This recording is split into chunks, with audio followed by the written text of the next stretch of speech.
Hey yogis, it's Kristen.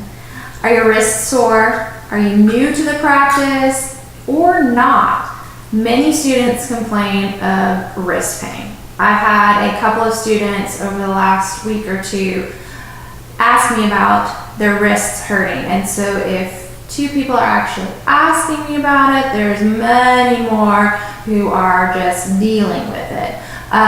So I wanted to address it and give you some options on what you can do, because it's a very normal complaint in new students, because when do you ever put weight on your hands except for in a vinyasa class?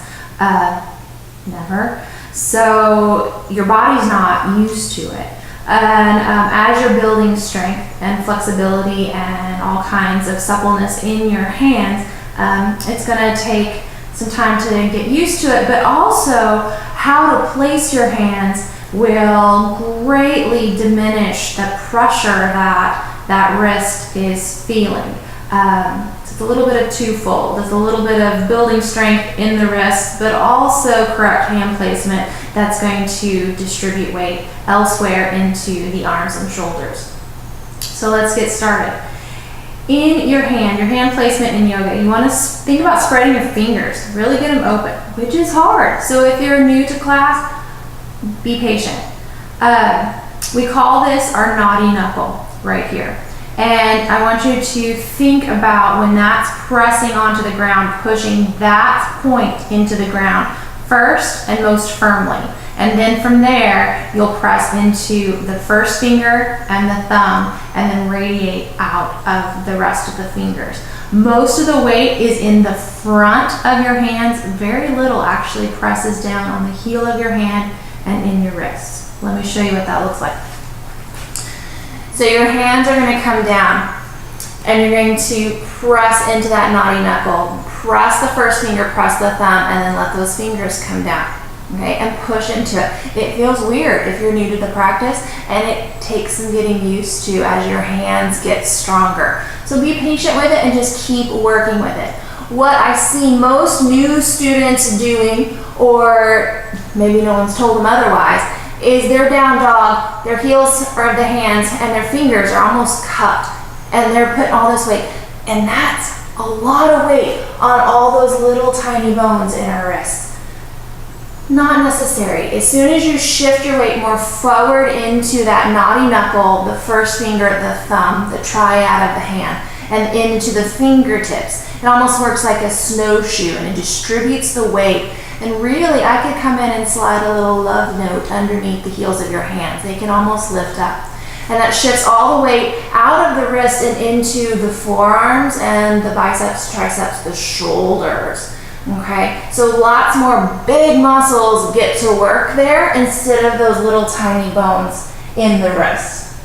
And it takes time and practice to push into that. Sometimes I'll have us bend our knees and push our hips way back and push long in our arms to practice pushing into our fingers as you lift your hips high. Okay, so stay with it and keep working. In the meantime, while you're building strength in those hands, those arms, you're probably not going to do every down dog in class. There's a lot of them there's lots of opportunity to do down dog. You don't have to do all of them.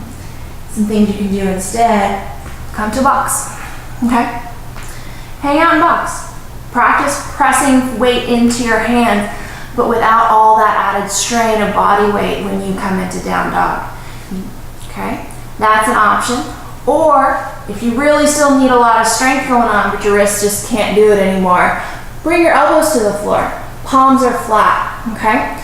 Your elbows are underneath your shoulders, and then you'll come into dolphin instead of down dog. All right? This pose is actually lots harder. It requires a lot more strength from the shoulders, okay? But it takes weight out of the hands and the wrists, and is a great strengthening alternative when you need to give your wrists a break. Okay, and there's times when that happens in class. There's weeks and days that may feel, ooh, I just need a break. There's some options there. Some stretches to help open and mobilize those wrists. While you're in box, while you're waiting for class to start, you can turn your fingers to the side and just kind of roll around front and back. Okay. If that starts to feel easy and good, see what happens when you turn your fingers back towards your knees. It's a little deeper stretch across the forearms. We yogis tend to have really tight forearms. This is a really great stretch. And just start to roll back. It's a great stretch for your wrists. Okay. So keep working on that down dog. Keep working on your hand strength. And slowly but surely it will start to come up.